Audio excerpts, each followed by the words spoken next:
Dahil magwi-winter na, itatabi ko na to sila. Lilinisan muna bago ko sila itabi. Para pag summer, babalik ko ulit sila dun sa pinagkuhanan ko sa labas. Ganito dito sa Europe.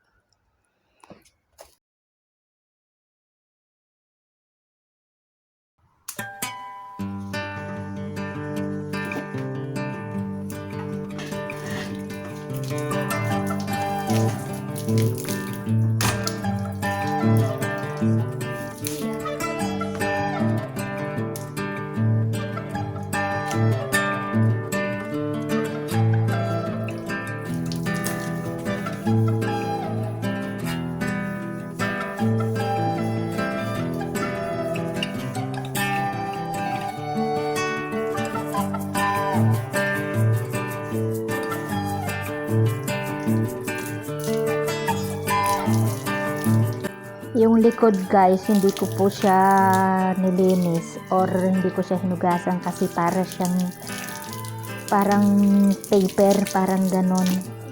Kapag binasa ko siya, manlalambot. Pero hindi sa papel. Parang plywood, yun. Yung style po kasi dito, pagka summer po, lahat nasa labas yung mga ganyang upuan para sa bisita. Tapos, kapag winter, nasa loob po sila.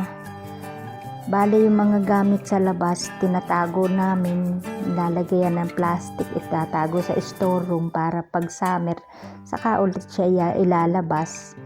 Kasi dito super init pag summer, grabe ang init, lalo dito sa Nicosia.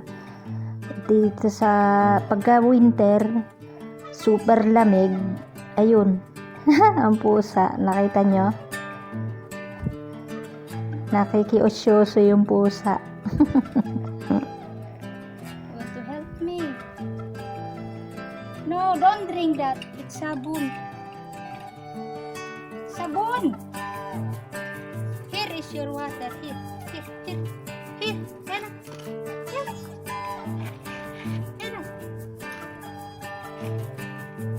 That's your water.